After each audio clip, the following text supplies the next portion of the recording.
Insights channel, Steve here again.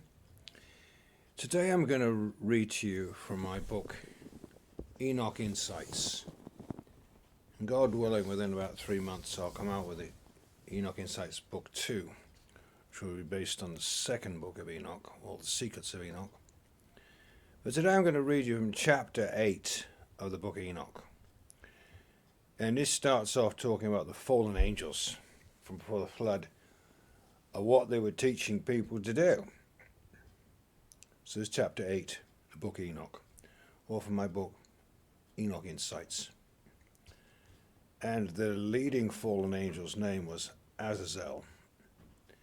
And Azazel taught men to make swords and knives and shields and breastplates, made known to them the metals of the earth, art of working with them.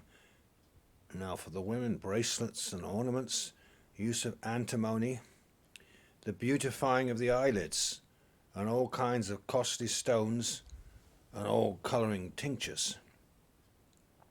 Comment 1. Men were taught to make war for the first time, and shown how to make effective weapons. Women were taught how to beautify themselves, and to be experts at seducing both men and angels. Verse 2. And there arose much godlessness, and they committed fornication, and they were led astray, and became corrupt in all their ways. Semyaza taught enchantments and root cuttings. PATRIARCHS taught astrology. Kokobel, the constellations. Ezekiel, the knowledge of the clouds. Araquiel, the signs of the earth. Shamseel, signs of the sun. Sariel, the course of the moon. And as men perished, they cried, and their cry went up to heaven. Comment 2. The angels that fell didn't all fall at the same time, but were often seduced. It would seem that the fallen angels acted more like very spoilt 17-year-olds, who tend to crash and burn with their philosophy of whatever goes, and whatever's the excitement of the moment, without any consideration for the consequences of their foolhardy and sometimes dangerous pranks and dares. Those into extreme sports, and indeed the champions, are often around 17 years old. It is as if at that age, teenagers often don't really care if they live or die, judging by their behaviour. Fact, 70% of fatalities in car accidents in the UK are 17 years old. Of course, not all 17-year-olds are daredevils. It says about the fallen angels that they rebelled before they had even risen as stars. In other words, they were very young and inexperienced. Such a sad story that they ended up as devils, and their giant progeny upon their physical death, or the disembodied spirits of the giants, became the demons, roaming the earth to this day. Genesis 6:2. Now the sons of God saw the daughters of men, they were fair, and they took them wives of all which they chose. Result of the above. Fornication and the whole earth became corrupt in all their ways, and eventually there was total anarchy. 1 Corinthians 11:10. For this cause ought the women to have power on her head because of the angels. That's why they used to teach women should cover their heads and wear a hat. Not that that would keep angels from seeing what the women look like. A funny idea to try and fight something spiritual or something physical. Comment 3. This verse shows clearly, even in Paul's day, 2,000 years ago, that he was concerned about the fallen angels and their lust for women, and thus he warned the women to keep their heads covered. Not that that would make much difference, as if the fallen angels are like supermen, then they can probably see right through women's clothes. Right. Now he's going into chapter 9, another interesting scene here in heaven, what the angels think about, the good angels, what they think about what's going on down on the earth. And then Michael, Uriel, Raphael, and Gabriel, these are all archangels, looked down from heaven and saw much blood being shed upon the earth, and all lawlessness being wrought upon the earth. And they said to one another, the earth made without inhabitant cries the voice of their crying up to the gates of heaven. And now to you, the holy ones of heaven, the souls of men make their suit, or their cry, saying, bring our cause before the Most High. And they said to the Lord of ages, Lord of lords, God of gods, King of kings, God of ages, the throne of thy glory stands unto all the generations of the ages, and thy name holy and glorious, and blessed unto all the ages. Revelation 19:16. And he hath on his vesture and on his thigh a name written, King of kings, Lord of lords. Verse 3. Thou hast made all things, and power over all things hast thou. All things are naked and open in thy sight. You see all. Nothing can hide itself from thee. You see what Azazel hath done, who taught all unrighteousness on the earth, and revealed the eternal secrets which were preserved in heaven, which men were striving to learn. And Semyaza, to whom thou hast given authority to bear rule over his associates. And they have gone to the daughters of men upon the earth, have slept with the women, have defiled themselves, revealed them all kinds of sins. And the women have begotten giants, and the whole earth has thereby been filled with blood and unrighteousness. And now, behold, the souls of those who have died are crying and making their suit, or plea, or desperate prayer, to the gates of heaven, and their lamentations have ascended and cannot cease, because of the lawless deeds which are wrought on the earth. 6. You know all the things before they come to pass, and you see these things, and you do suffer them. You do not say to us what we are to do to them regarding these. Comment. Number 1. Very interesting to see here how that God was apparently waiting until his top officers or archangels had realized how evil the earth had become and came to report to him about it. God doesn't usually do things suddenly and rashly without invoking the counsel of others. Lamentations 3:33. For he did not afflict willingly, nor grieve the children of men. 2 Peter 3:9. The Lord is not slack concerning his promise, as some men count slackness, but is long-suffering to usward, not willing that any should perish, but that all might come to repentance. Comment 2. In the above verse, it is almost as if God has been thinking and pondering his options concerning the horrors of violence going on down below on the earth, when his angels mentioning the very grave nature and condition of the fallen earth to God. It triggers a pre-planned response from God himself. It's almost as if he was saying, I've been waiting for you archangels to be concerned enough about the situation on earth to challenge me to do something about it. And of course, God did immediately react very strongly. But rightly so. Chapter 10. Continuing this same story.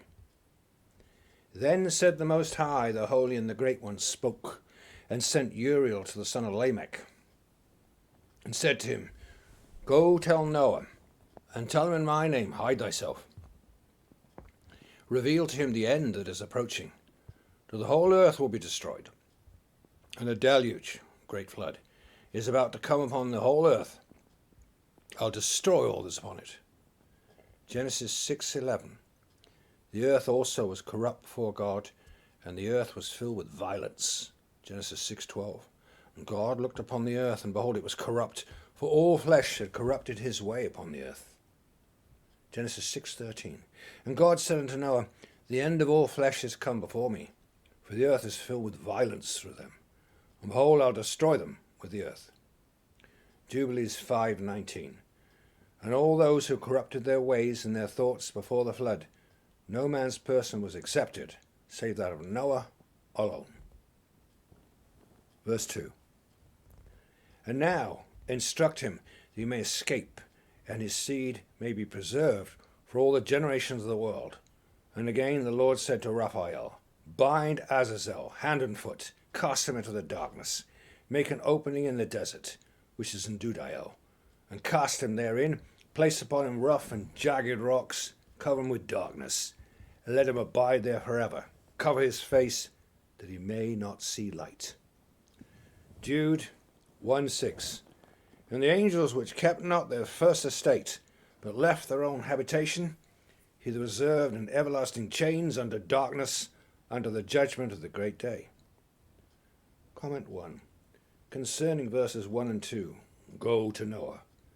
Observe that officially, according to certain biblical time charts, Noah was not actually alive at the same time as Enoch, but was born some 90 years after the death of Enoch. How is it then possible that God told his archangel Uriel, or Ariel, to go to Noah in the book of Enoch chapter 10 verses 1 and 2? This conundrum can be solved by understanding that Enoch never actually died, but was translated to the heavenly plane. Let's consider what that could mean. Hebrews 11:5. By faith Enoch was translated that he should not see death, and was not found, because God had translated him. Before his translation he had this testimony, that he pleased God. Enoch 12:1. Before these things Enoch was hidden. No man knew where he was hidden. Comment 2. Intercessor. It is my conviction that Enoch was translated for a very important reason by God himself. Even as Jesus was to become our intercessor before God in the New Testament, Enoch was also some type of intercessor between fallen angels and God himself. According to the book of Enoch and other apocryphal books, Enoch was indeed very special. I would venture to say that God deliberately chose Enoch to be a sort of go-between the heavenly spirit world and the physical dimension of earth, including under the earth and hell and Tartarus itself. The world was kept pretty much in subjection for the 243 years that Enoch reigned on the earth. Yes, he was a sort of King of Kings, Lord of Lords. After God shortened his lifespan to only 365 years, within only a couple of centuries, the world had been totally corrupted, was violent, totally perverse. Mankind having been led astray by the fallen angels and their sons the giants, who subjugated mankind as much as they could. Enoch, never having physically died in pre-flood times, is matched in very similar details to Elijah being taken up to heaven in a whirlwind in the Old Testament. 2 Kings 2:1. And it came to pass, when the Lord would take up Elijah into heaven by a whirlwind, that Elijah went with Elisha from Gilgal. Comment 3. Elisha, who did not die physically, was later prophesied to come back, and Jesus said that John the Baptist was Elisha. Mark 9:11-13.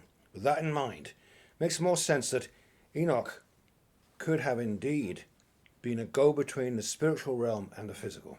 See the appendix for more on that. Jasher 3:27-29. And at that time the sons of men were with Enoch, and the likeness of a great horse paced in the air. And Enoch said, on my account does this horse descend upon the earth. The time has come when I must go from you. Jubilees 4:23. And he, Enoch, was taken from amongst the children of men to the Garden of Eden, for there he wrote down the judgment of the world. Comment 4. An amazing amount of information was revealed to Enoch by God and his angels during his lifetime. Later, in chapter 14 of the book of Enoch, or 1st Enoch, we will see that Enoch approached God's throne, and he was asked to revisit the earth in order to chastise the watchers for their iniquities by God himself. As mentioned before, Enoch apparently acted as some sort of pre-flood intercessor between God and men, and in this case, even fallen angels. This is further evidence in the book of Enoch chapter 65, where Noah was desperate for answers. He looked for Enoch and found him at the ends of the earth. In Enoch chapter 106, verse 8, Methuselah was also trying to find Enoch after he'd been translated and found him at the ends of the earth. In later chapters, I will talk about the ends of the earth, where I think it could be. Okay, well that's a little taste of this chapter. This chapter is a much longer chapter, but I hope that you found that interesting, how it all started there at the beginning in pre-flood times. Hope you found that interesting. I'd like to encourage everybody, please do get my book, Enoch Insights, and also Jasher Insights, book 1 and 2, Jubilees Insights, Eden Insights based on the lost books Adam and Eve, EZDRAS Insights, which has 3 books in it, also the Testament 12 Patriarchs Insights, and I also have 2 books on the paranormal, with the mysteries going on in the spirit world, experiments done by the military, and hundreds of other topics, from UFOs to ghosts, you name it. Paranormal's there, but from as positive angle as I can fire from, rather than just getting people scared, but just to be aware of the dangers of the negative spirit world, how to fight it. But you'll find that in my paranormal books, Out the Bottomless Pit, books 1 and 2, and in the one that came out just last December, Out the Bottomless Pit 2, in there you'll find a testimony from my own wife about what happened to her when she had a very, very serious accident 8 years ago, and what she saw, because the spirit world was open to her and she saw God's angels and she saw her visitors and all kind of thing. Her testimony's in there in Out the Bottomless Pit 2. Okay? So, thanks for listening. Have a great day. Bye for now.